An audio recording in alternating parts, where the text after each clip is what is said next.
Let's start off by talking a little bit about sleep apnea before we talk about getting a nexus letter to connect it as a secondary condition to PTSD. Bottom line is apnea is really gnarly and it'll kill you if you don't get it under control. Actually, for that matter, the same goes for PTSD, and I suffer from both of those disabilities. The obvious thing that makes sleep apnea so dangerous is that it could cause you to stop breathing in the middle of the night. And in addition to that, there's a whole host of other things that happens to your organs when your body's not getting enough oxygen during the night. The event that actually happens is called an apnea episode, which is a episode of a cessation of breathing for about 20 seconds or longer. You stop breathing. If your body's not getting enough oxygen, you'll have problems with, pretty much all the major organs in your body, like, your brain, your heart, lungs, you name it. I found out that I had sleep apnea, and it mainly happens when I'm on my back. I have a lot of neck and back issues, so I have to sleep on my back. And I've always wondered why, I start off on my back and I roll over. And the VA told me, the sleep study doctor told me that, if I'm having my, hardest or gnarliest apnea episodes on my back, I'm going to roll over because I'm basically not getting enough air. The reason I don't know this is I take sleeping pills, trazodone, and I also take Xanax. So I'm pretty much out, not for the whole night, but for a good 3 or 4 hours. So also I wanted to point out that I'm wearing my, oh, that thing's all screwed up. Got my matching mask and camo shirt today. All right, so let's look at the 3 main categories of apnea. And they're central, obstructive, and mixed. Before we go into all 3 of them a little deeper, I wanted to remind you that I make these videos to educate veterans. And if it isn't too much trouble for you, I'd appreciate your dropping a like and a comment on the video. Also, if you're new around here, you're probably going, what the hell's this guy doing wearing a CPAP machine?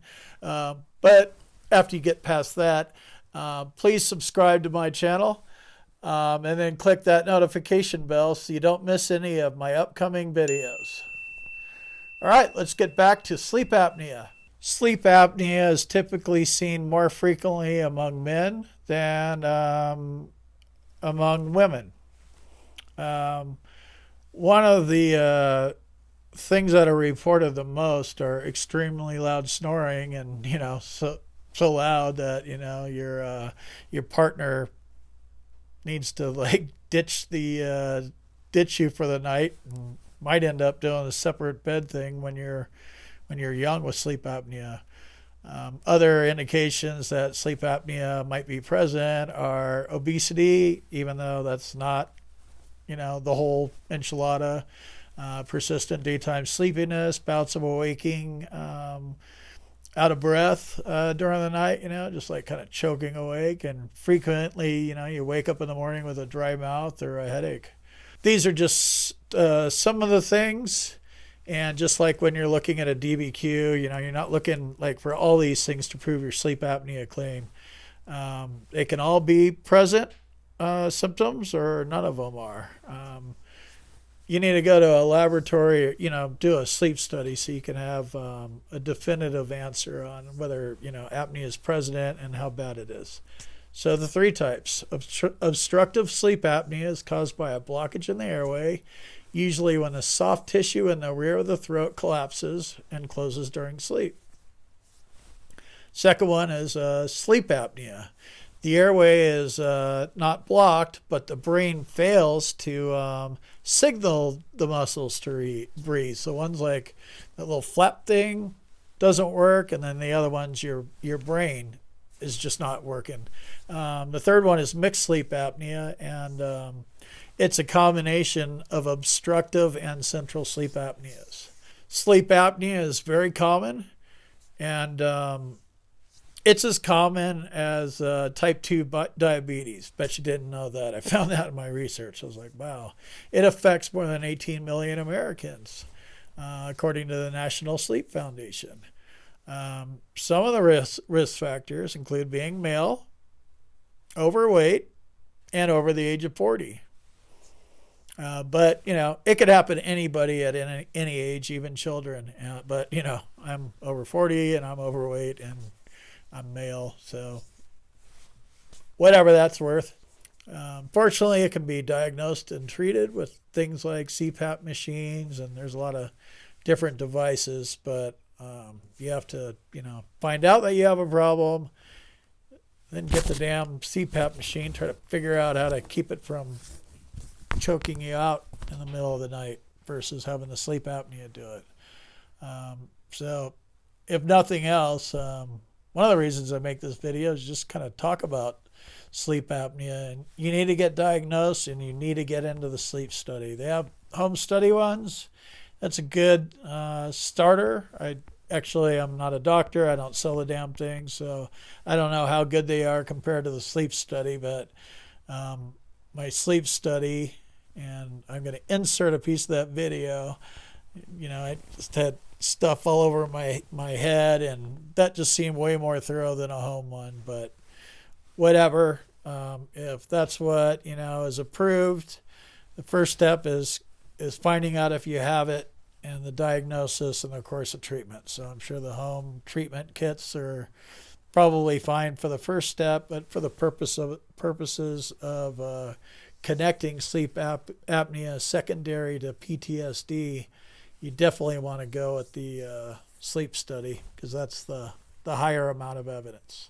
Prior to getting into the details of a nexus letter for sleep apnea secondary to PTSD, let's talk about the different types of evidence that you're going to need in addition to a good nexus letter. The first thing you're going to need is a personal statement filled out on VA Form 21-4138, explaining your personal observations. Remember, this is a personal statement and you're not a doctor, so you can't use medical terms. You can say things like, I wake up feeling tired, irritable, dazed and confused. I have erectile dysfunction. That's kind of a medical term, but better than saying I can't get a hard on, I guess. You can say, I'm sleepy during the day and I find myself dozing off while I'm going to work. But in layman's terms, you basically need to describe that you're not getting enough sleep and describe the symptoms the best you can, and tell them you just never rested and you're basically walking around all day long in a haze. The second piece of evidence that you're going to need will also be filled out on VA Form 21-4138, but this will be written out by the little lady or the little man if you're a woman, whatever. Again, she's not allowed to use medical jargon, but she can say things, like she observes you snoring or not breathing for periods of time, and then you suddenly kind of wake up and you're kind of choking. A buddy statement from the little lady can be very powerful, so do not leave this crucial piece of evidence out, especially when you're talking about filing a VA claim for sleep apnea secondary to PTSD. The personal statement is very important, and the buddy letters are very important. You'll want a third piece, and that's another buddy letter from somebody else, family member or a friend. They'll also fill out Form 21-4138, and you want to target people that, not target, but, get it from somebody that you're around during the day, like when you're at work or something. Coworkers are a good example. They might observe you dozing off at your desk or in your cubicle if you have one of those shitty cubicle jobs. Feel sorry for you if you do, but I've been there. They might also observe you, dozing off while you're driving to lunch, and yeah, I know that'll probably only happen once, and they'll probably never forget it. But those would be good things for like a coworker buddy statement. Minor observations from coworkers are huge in a sleep apnea claim. All evidence is huge if it's the right kind of evidence. These three things I mentioned are the right kind of evidence. The more you bring, the better off you're going to do in the VA claims process. And I'll tell you, filing a sleep apnea claim secondary to PTSD, is challenging. So you want to bring all the evidence. I would actually put sleep apnea in the same category as PTSD because both of these disabilities are a big problem for veterans and they're both killers. How they kill is obviously different, but at the end of the day, the results are the same, right? Lots of veterans pass away from both of these service-connected disabilities. I say service-related because, we all know they come from your time in service, but proving it to the VA is a motherfucker for sure. And, this needs to stop. People need to get the compensation that they deserve, and they need to get the help that they so desperately deserve, right? I have sleep apnea and PTSD, and I'm getting help for both of them. I'm going to do everything in my power to stay as healthy as possible for as long as possible. I know one of those reasons is because you either quit your VA claim or you die. I'm not quitting, so they're going to stop paying me when I die. That's not my motivation for living, but just kind of thought I'd throw it in there for a little Combat Craig humor. As time goes on, the official research studies come in. We're learning that veterans with TBI, traumatic brain injuries, and veterans that suffer from PTSD, have direct links to sleep apnea. Both of these disabilities cause a variety of different problems in your brain, and one of them is a problem, with breathing while you're sleeping at night. The bottom line is that you must use medical evidence to prove that your sleep apnea is caused or made worse by your PTSD. The nexus is considered to be the hardest aspect to prove a service connection to a veteran's current disability claim with regard to sleep apnea, and you'll need a well-written nexus letter describing how your PTSD caused your sleep apnea, right? Most sleep apnea claims get denied, and that's a travesty. Or this is a travesty. Even people that were diagnosed while they were in service for obstructive sleep apnea are still getting their claims denied. In this case, I would guess they're probably lacking the words at least as likely as not when it comes to connecting sleep apnea to PTSD as a secondary condition, but being diagnosed while you're in service and then, trying to get service connected for it when you get out, you'd be shocked at how many claims are actually denied. If you do not provide medical evidence that your PTSD caused your sleep apnea, you will lose your claim, for sure. I often talk about medical evidence, and with sleep apnea claims, there's no exception there. Once you have your sleep apnea service connected as a secondary condition to PTSD, you'll fall into one of the four rating categories. They're 0%, 30%, 50%, and 100%. So let's break them down and talk about them a little bit. 100% rating from VA for sleep apnea will have chronic respiratory failure with carbon dioxide retention or core pulmonale. I'm not sure if I did that right, but that basically means the enlargement of the right ventricle of your heart. Or you require a tracheostomy. When you're looking at rating criteria, it's important to look at the words and or. They're everything. A 50% rating from the VA for sleep apnea requires that you use a breathing assistance device such as a continuous airway pressure machine, CPAP machine. I'm wearing a CPAP machine. I love the flag on it. I also, look at that matchup. That's pretty sweet.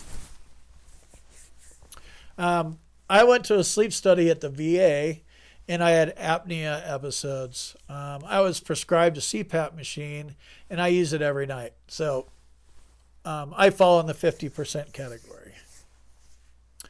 A 30% rating for sleep apnea from the VA has persistent daytime hypersomnolence.